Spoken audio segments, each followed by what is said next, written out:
Are you curious to know what the most expensive property in Sun Valley looks like? Stay tuned and find out.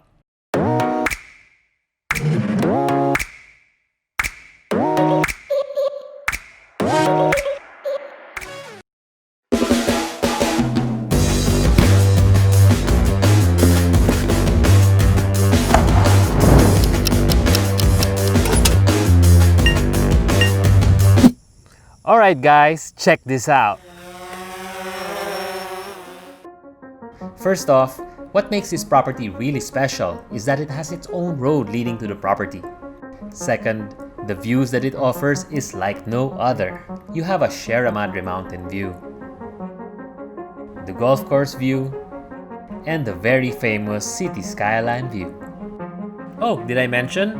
The view of the property is unobstructed because it is elevated really high compared to most of the properties surrounding this lot. Here, check out the unobstructed city skyline view. All the way to the golf course.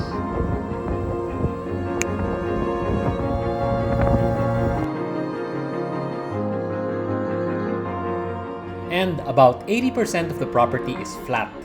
It would be nice to build a house that looks like this. Or this. But what do I know? So with us today is JQ Construction. This is architect Alleje, who is going to give us a more descriptive explanation on what we can do with this particular property. Alright, let's start off with the design. Alright. So for the 2,000 square meters, I would really recommend a modern contemporary architecture on that lot. So it will be facing the city skyline. And then we can really have the design of a modern touch for the structure. Like modern, I mean the glass, high glass, yeah, or glass, ceiling, yeah, and things like that. And then I want to introduce then the type of roofing that we have, which is the inside gutter.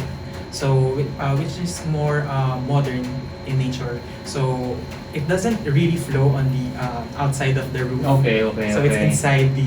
Yeah, that's very common eh. Yung nasa labas yung... Yeah, yung and then expose yung mga pipes natin. So inside gutter is yung nasa loob talaga yung build ng mga pipes niya. So which is not really an eyesore when you go outside and then you look the structure. But it still requires maintenance, no? Yes, of course. Okay. Yes. Alright. Kasi mga dahon and all these other things. Yeah, and then one feature that I wanted to place if I will be designing the lot would be the infinity pool, which is the fronting Nice. the city skyline.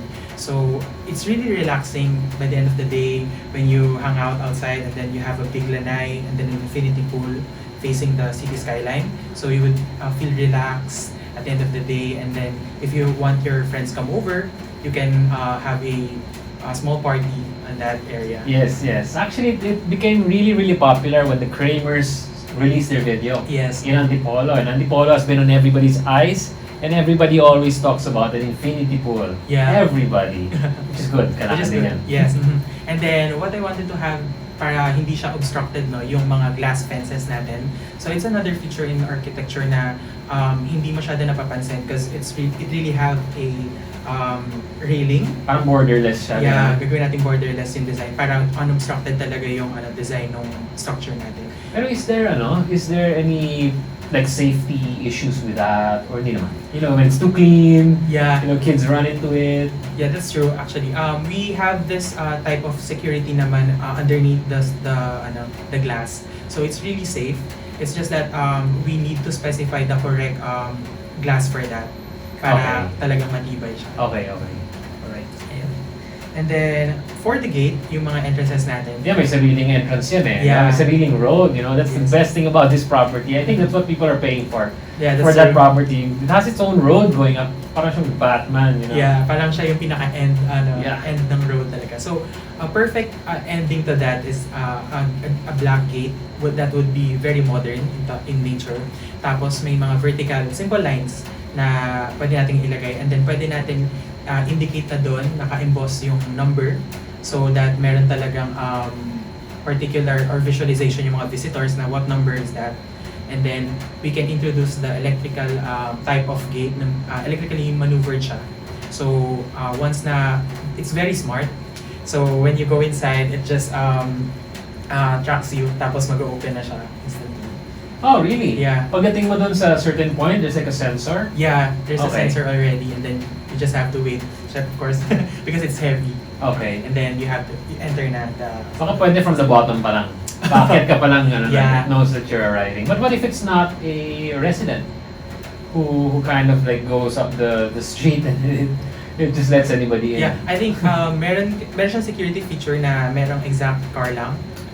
Yeah, and so then- parang may ano ka dun, may device. Yes, and then apart from that, we can install cameras naman. So if you're inside the structure and then you have a visitor that you're expecting, pwede mo makita sa camera before entering, making a permission to enter the car. Okay. And then for the landscape design naman, I would recommend a very open and very subtle nature inspired na backyard and then landscaping all over the structure. Kasi nakita ko yung vicinity nung lot, and it's really good in nature. Parang very nature friendly siya, and I wanted it to have a continuous effect sa home natin. And I think everyone in the household naman, like, they want it to be homey, and then just wanna hang out outside and then just have your coffee. And then we can introduce the wood planks na nag-guide throughout the area. Like if you wanted to go to the lanai, to the infinity pool. So may mga parang lights din yan, Yes, no? may Probably lights. at night, it's very nice. That's correct, yes. And then we can introduce some low type of bamboo na fences, things like that, na very relaxing, and then just make a lighting that is very upward, and then it will have a great effect sa backyard natin. Parang dramatic mood. Yes.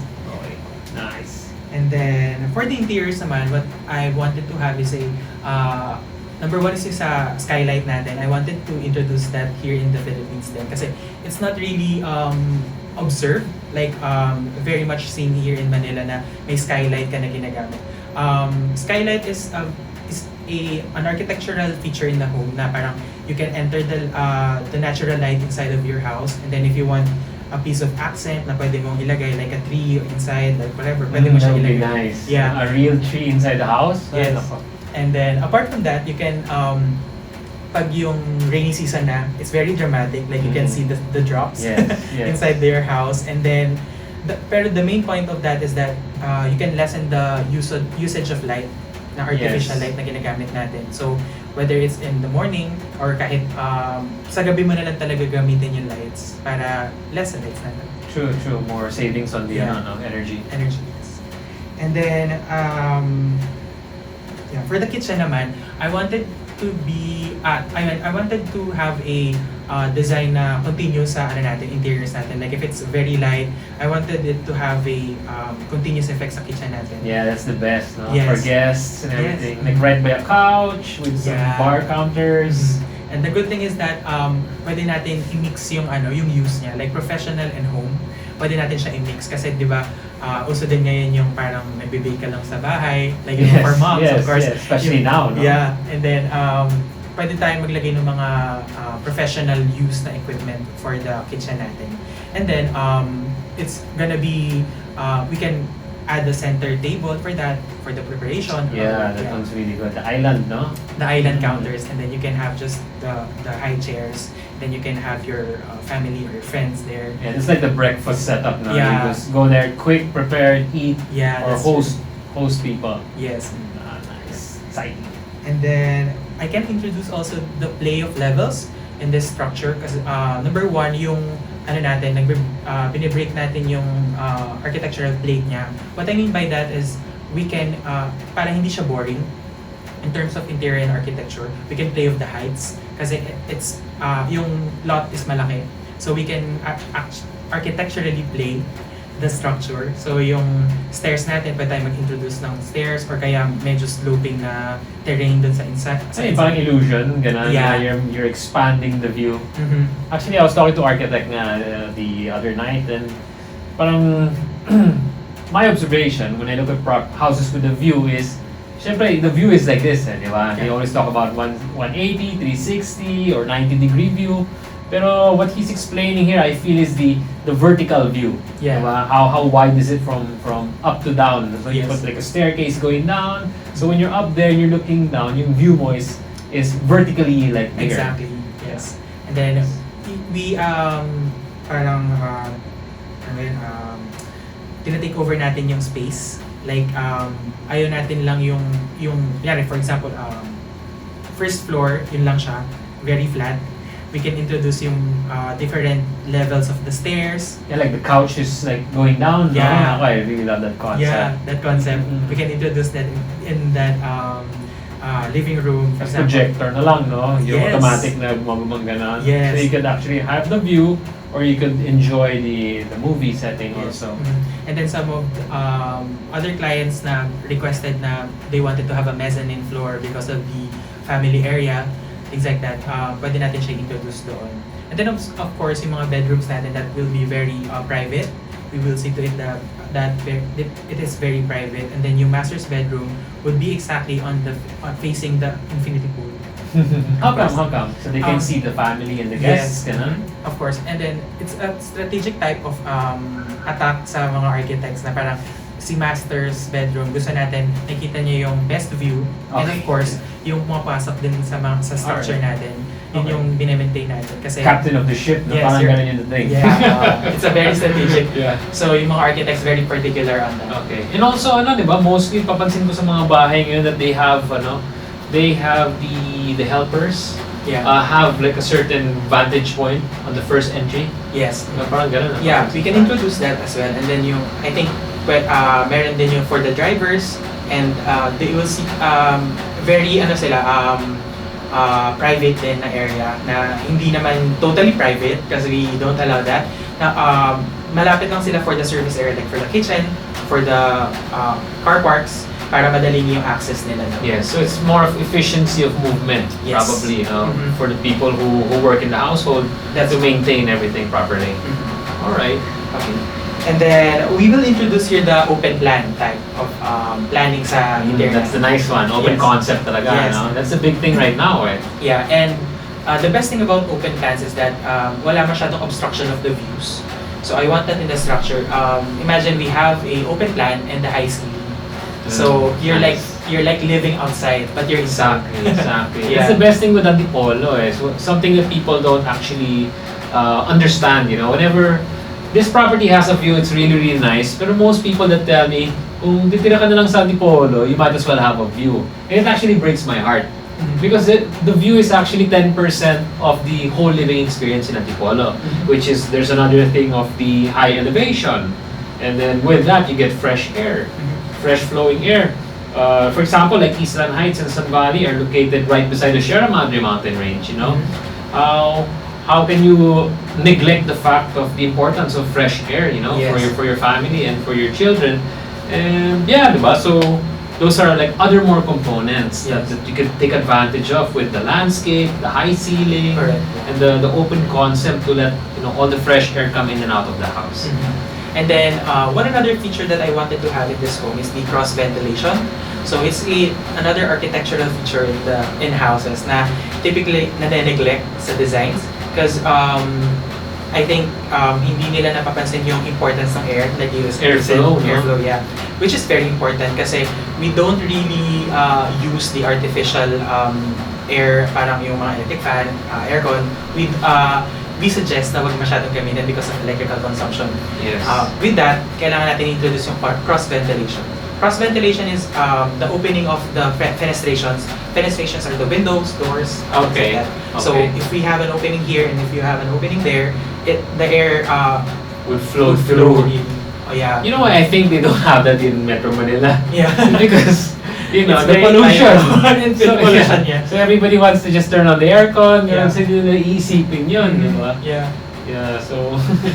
Yeah. So But in Antipolo, it's very important. This is really important. It's like technology that already exists without a need of like equipment. You just Yeah. have to know where. But how do you know where? How do you know how the air moves? The area. we have this technology naman sa internet na we can map out the air kung saan yung of course yung basic natin direction like north, east, west and south. Fina-follow natin yun. And then there's this airflow kung saan nag-flow yung air natin in the Philippines. So we follow that, yeah. Architects follow imagine that, no? Ang dami ng titipid with using architects, you know? I'm sure you get that a lot. Pero I feel there's a lot of importance with working with a proper architect, working with a real estate broker, you know? Lahat tayo nagtitipid. So when you eventually want to sell your house, then you have a problem, you know? Instead na saying na, you know what, when we built this house, we actually thought about the airflow. So there's more selling points, you know? So you can move on to your next property or your next dream property. And added to that, yung proper planning with the proper professionals natin. So if you have an engineer, architects na talagang nag-work together, you will have a very efficient home na pwede mo magamit for a very, very long time without spending too much. Yes, and you can also put it on the market eventually at an easier pace of selling it. That's true. I think that's it for that's everything. So yeah, thank you for watching. This is again JQ Construction. Actually, I found them online and I was looking to build also a property in Eastland Heights. And apparently, they're already building properties or building houses already there. So I decided to talk to them, and they're very nice to share their knowledge with us. So stay tuned for the next video. Thank you. There you have it, guys. Thank you for watching this video. If you want to see more about Antipolo, please like and subscribe, and we will see you in the next one. Thank you. Oh, high pala. It's so high. What?